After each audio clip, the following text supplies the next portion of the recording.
जदि आपण 3 months low calorie नौचंती एवं कैलोरी बर्न कला भलिया कोनोसी एक्सरसाइज करूचंती ता सहित किछि हो जाइतबा किछि स्टेप्स मानुचंती तो यूएसजी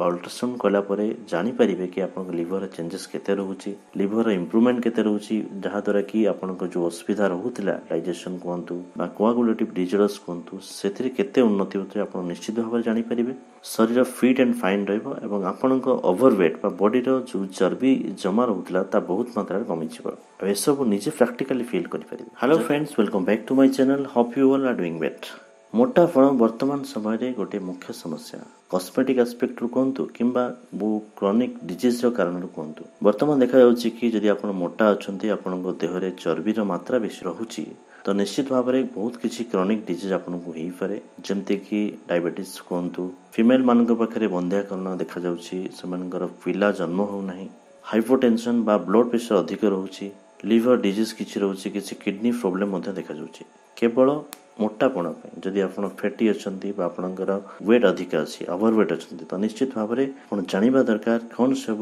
मुख्य कारण रहउची ओवरवेट हवा पई एवं कोन सब आपण कले से सब निश्चित भाव में दूर होइजो। वर्तमान बहुत लोक मानकर अल्ट्रासाउंड रिपोर्ट आछि कि सेमानकर फैटी लिवर चेंजेस अछि माने सेमानकर लिवर रे बा यकृत रे चर्बी जमा रहउची परवर्ती समय रे से चर्बी लिवर फंक्शन को कॉम्प्रोमाइज करे किसी क्षेत्र देखा जाए कि फैट सेल लो कैंसरस ग्रोथ मध्ये ही पारे जाकि हेपाटोसेलुलर कार्सिनोमा मध्ये कराई पारे एवं जदि लिवर फंक्शन कॉम्प्रोमाइज होउची बहुत किछि सिंड्रोमिक डिजीज मध्ये देखा जाए जहा द्वारा आपनकर डाइजेशन रे प्रॉब्लम हबा माल न्यूट्रिशन हबा एसेंशियल प्रोटीन तयारी न होबा जगु ब्लड रे किछि कोआगुलेटिव डिजीज देखा जिबा किछि ऑन्कोटिक इम्बैलेंस हबा एवं समटाइम्स एसाइटिस भली रोग देखा जिबा माने जहा को हमें निज भाषा रे पेट फुला रोग बोली भाबु पेट फुली जिबा पेट रे पानी जमा हबा ई भली रोग मध्ये देखा जाय पारे क्रोनिक लिवर फेलियर हेले। द फैक्ट इज हमें ए सब जानि पारु नाही जहा कि परवर्ती समय रे सीरियस कॉम्प्लिकेशन कराय थाए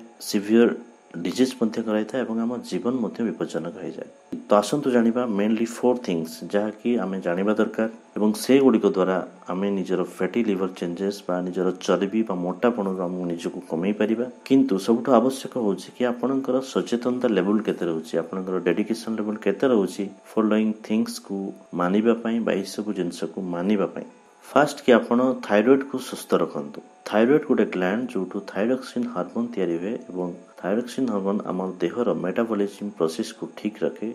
कार्बोहाइड्रेट कहतु फैट कहतु बा प्रोटीन कहतु ए सब को डाइजेशन करिवार मूल ऑर्गन होची थायराइड जहा मेटाबॉलिज्म रे सहायता करे। जदि आपन थायराइड ठीक रहउची समस्त प्रकार मेटाबॉलिज्म ठीक रहउची तो आपनकर शरीर ठीक भाव में ग्रोथ हेबो एवं आपन गठारे कोनोसी प्रकार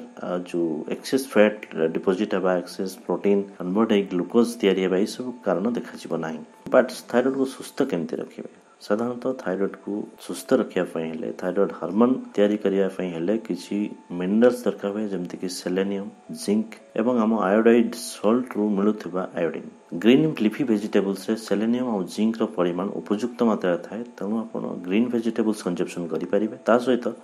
जदि आपण मुंढा लुण खाउचंती ताको रिप्लेस करी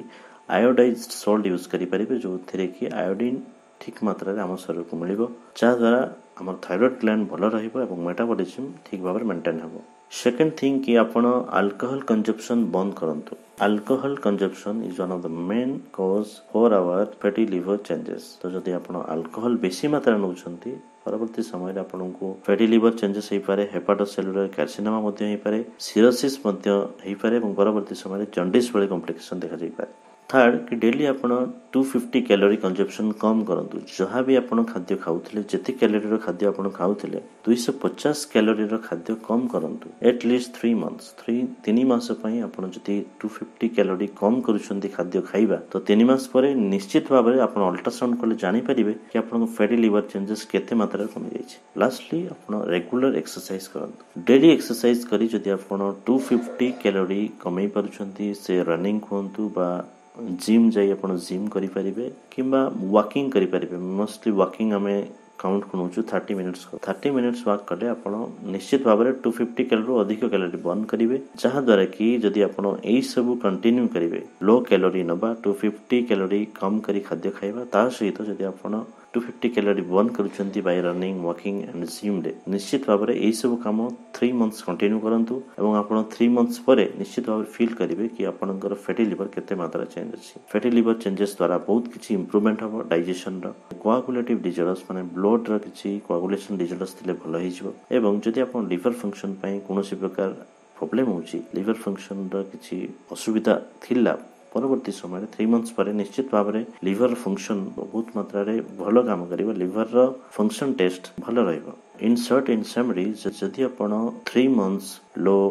कैलोरी नौछंती एवं कैलोरी बर्न कला भलिया कोनोसी एक्सरसाइज करूछंती ता सहित किछि हो जाइतबा किछि स्टेप्स मानुछंती तो यूएसजी